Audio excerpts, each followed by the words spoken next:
Today's video, I'll be showing you how to make 3 creative transitions for your next music video or edit.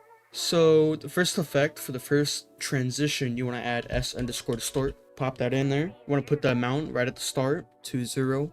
Click on a little time watch right there. And then you want to head towards around the middle. So I say around when you're around right here, once your clip actually moves to the second clip. And then put your amount to 0.650. Then head towards the end with 0. And then you want to make sure our blur lens is at 0. Now you want to add radial blur. You want to go down to type, put zoom, best quality to high. Then I'm just going to go in about right when the distort starts to happen. So I'm going to put this on 0. Open up my keyframes, push it a bit more back, and have it about right here. Let's increase it to maybe 25.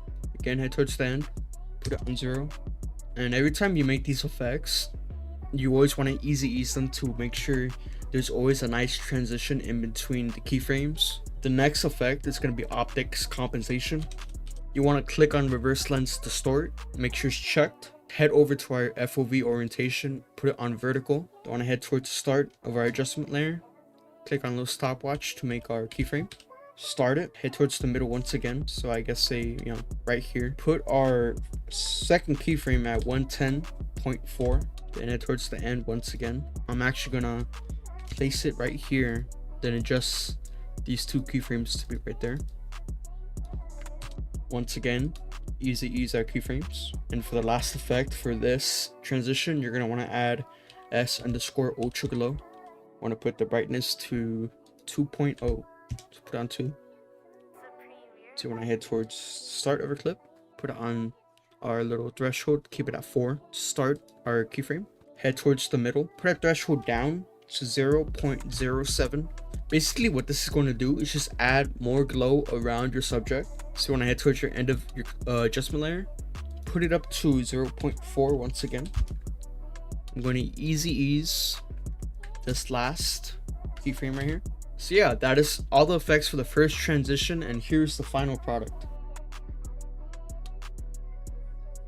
Now moving on to the second transition, you are going to want to put optics compensation as our first effect. Click on reverse lens distort. Keep it either on horizontal or vertical, but for right now I'm going to keep it on horizontal. So I'm going to head to the start of our adjustment layer, click on a little time watch. You want to head towards the middle, head over here. You want to put it at 113.4. Head towards the end, put it at 0. Now you want to add s_distort. So once after you add optics compensation, you're going to want to add s_distort. You want to head towards the beginning of our clip, click on our little time watch, start the keyframe, put it on 0 for our start, head 2 keyframes forward, 1, 2. Then you want to head over here, put it on 4.150. Then you want to head towards the end of our adjustment layer, and you're going to want to put it at 0. Then again, head to the beginning of our clip, and you're just going to want to follow the keyframes just for the two keyframes in the start. Head over here. So again, head 2 keyframes forward, put our blur lens at 11, and then head to the middle of our clip about right here, put it at 0. And then that's the second effect. For the next effect, you're going to want to add CC lens. So head to the beginning of our clip, make sure you put your amount on size to 500, click on our time watch, start a keyframe. Then you want to head towards the middle of our clip, put it at 50, then head toward the end of our clip, put it at 500 once again. So once after you add CC lens, you are going to want to add radial blur. Put the type on zoom, best quality, put it at high. Then you're just going to want to follow the same keyframes as CC lens. So start off our first keyframe at 0, then put it at 83, then put it at 0 once again. And then for our last and final effect, so once after you add radial blur, you're going to want to add s_glow dist. Then you're going to start your first keyframe on 0. You're going to head towards the middle. So about right here, you are going to want to put it at 0.1910. Then head towards the end once again. Put it on 0. So I'm going to open up our timeline. Gonna ease all of these. So once after adding all those effects, your final product should look like this. Now moving on, this is going to be our last and final transition. Before I hop into it, I just want to say those who are still here, please consider subscribing or liking or leaving a comment. Anything would help. And yeah, let's just hop straight into it. So for the first effect, you are going to want to add radial blur. Then you're going to want to put the type to zoom, quality at high, head to the start of our adjustment layer, put it on 0, click our little time watch to start, head towards the middle, put it on 56, head towards the end, put it at 0. Once after adding radial blur, you're going to want to add optics compensation. So head over, click on reverse lens distort, make sure it's checked off, make sure our FOV orientation is at horizontal, head towards the beginning of our adjustment layer, click on the time watch to start a keyframe, head towards the middle, put in our number right here, 134.6, head towards the end and put it on 0. For our third effect, you're going to want to add CC radial blur. Put the type on fading zoom, click on a little amount, the time watch, start a keyframe, leave it at 0 at the start. I want to head to the quarter of our adjustment layer, so about right there. I want to put 12.